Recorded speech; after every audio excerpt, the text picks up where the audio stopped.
It's another day. It's another blessings to count on. So, in this vlog guys, samahan niyo ako at magsasagot tayo ng 5 questions dahil mamaya ay 2025 na. So, we're gonna answer just 5 quick questions for the year breakup. Ayan, so let's go. So, first question. Well, English to What were the most memorable highlights or milestones you achieved this year?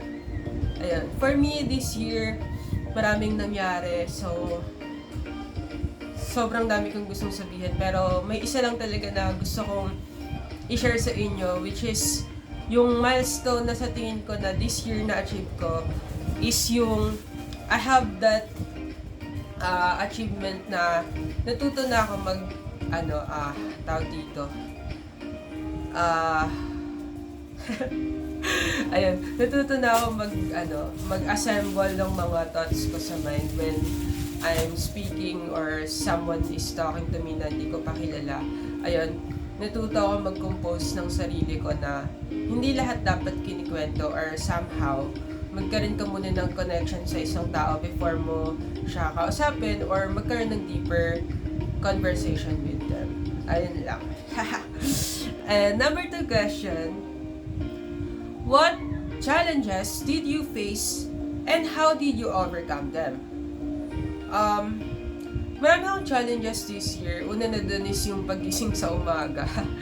Like, nasanay ako last sem namin sa school na wala kaming morning classes, which is in this sem, meron kaming 5:30 and then 11. So, I have to wake up early kasi hindi naman pwedeng 10 ako mag-alarm and then 10:30 yung pasok ko na nakasanayan ko nung mga nakaraang taon, which is hindi siya sobrang applicable sa course namin na hindi ka mag-aaral, bro. Kailangan mo talaga mag-aral ng sarili mo.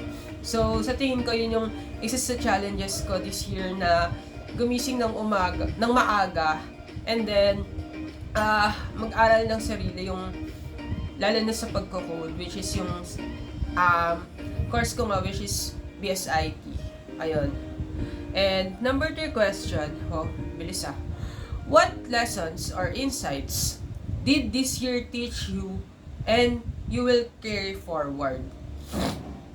Sorry, sinisipon ako. Ayun, ano daw yung lesson na natutunan ko and ano yun, and paano ko siya madadala in the future? Siguro for me, ano ba? Madami pero yung isa na gusto kong i-share sa mga viewers ko dito sa Facebook tuloy, sa YouTube is never be afraid losing or somehow learning something. Kasi kapag once na naramdaman mo yung pagkatalo, andun yung eagerness mo na para mag-bounce back na ay mas gagalingan ko sa susunod, hindi ako magpapatalo. And when that time comes na naramdaman mo yung pagkatalo, hindi na siya ganun kasakit. Kasi alam mo sa sarili mo na I give my best and sometimes my best is not enough. Pero nandun pa rin yung will mo na ay matututo ako sa gagawin ko ito. And ayun, never be afraid of trying, especially when you really want something na hindi pa naman familiar sa'yo or somehow mag-out ka sa comfort zone mo. So, always do something that will make you excited. And number 4 question, move on na tayo agad! What were your top 3 favorite moments or experiences from this year? Number 1 ko dyan, syempre, yung, ayun nga, sabi ko, natutunan ko maging matatag and then mag-face ng defeat. So, unang-una doon is, favorite moment ko doon is, ayun, sobrang yabang ko na nasumali sa isang competition na sabi ko, ay shit, basic lang to sa akin. Kaya-kaya ko mag-champion dito. Tapos, nung nandun na ako sa kalagitnaan na yun, parang sinabi ko na, yun nga, sabi ko, Ay, sige, wag na. Bigay na lang natin sa iba, baka mas gusto nilang manalo dito.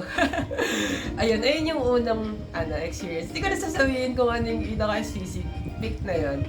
And then yung pangalawa naman, guys, is nag-join ako sa Samasa, which is sandigan ng mag-aaral para sa sambayanan in PUP Taguig sa campus namin. And then I did join this year ng election, and guys, I won as Business Manager 2 ng PUP Taguig Central Student Council. And during the journey, hindi siya naging ganun kasaya, but sobrang daming aral ng binigay niya para sa akin. And after that, madaming naganap, na kami sumasama na ako minsan lang sa mob, sa Mendiola. And then first time ko yon, nag-mob ako sa Mendiola, which is Bonifacio Day, I think. And then sobrang angas nung araw na yon, and hindi ko makakalimutan yon. And then ayun nga, naging Central Student Council officer ako. So yung experience ko doon is somehow paano ko siya ma-describe? Explicit. Kasi, ayun, org siya, and then you have to be there, and your presence is always be a must. And the top 3 na favorite ko nangyari ngayon, taon, is, ayun, na-meet ko yung isang tao na akala ko hindi ko na mamimit. I mean, yung feeling na yon is hindi ko na ulit mamimit. Ayun. So, thank you sa taong yun. Kilala mo na kung sino ka. Ayun yung humabol this year, I think. And, ayun guys, help me kasi somehow, kinakabahan pa rin ako sa ginagawa ko na yun. Oy, baka sabihin nyo ano to Ano kasi guys, ganito yan. May nililigawan akong babae, and then, yung babae na yun is second year JMS student. And third year na ako. And then I'm ahead of her, like 2 years old. So kinakabahan ako kasi first time kong makausap or mag-entertain na mas bata sa akin. Ayun lang. So good luck to that, bro. And then our last question in this vlog. What are your goals, aspiration, or resolution for the upcoming year? Sa akin wala lang, maging masarap. Huy, na-joke lang. Ayan, maging productive lang everyday, and then, wag pang hihinaan ng loob, and then, tatagan pa yung mindset pagdating sa mga crucial times. Kasi ayun guys, kapag nasa crucial moments ako, sometimes I don't use my mind, or somehow I'm giving up already even though there's still a chance. May trait ako na ganun, pero next year I want to improve myself na hanggat may pag-asa, hanggat bilog yung bola, wag kang susuko. And then just think of the brighter side or future, na hindi lang dito magtatapos yung pangyayaring to. May next pa and more. Ayun. So, yun na yung mga question natin, guys. I think, dito ko muna ito ikakat ng vlog na to. Ay, video, tama. Vlog, ayun. And then, ayun.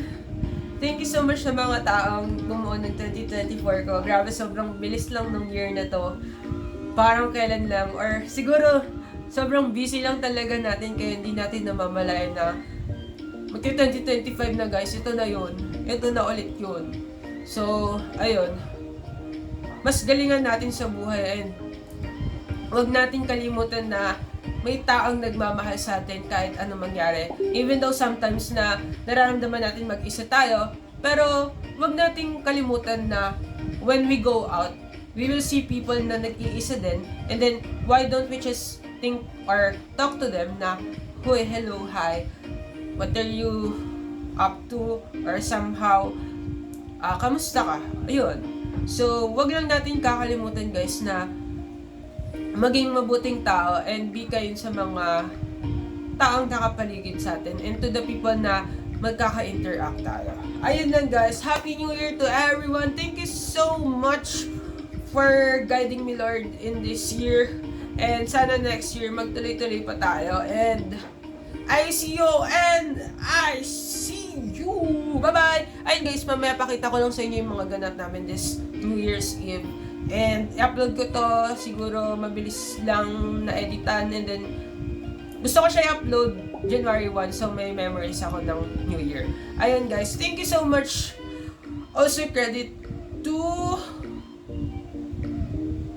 Wala pala akong credit, joke lang. Ayun, thank you so much for watching. I see you when I see you. Peace out.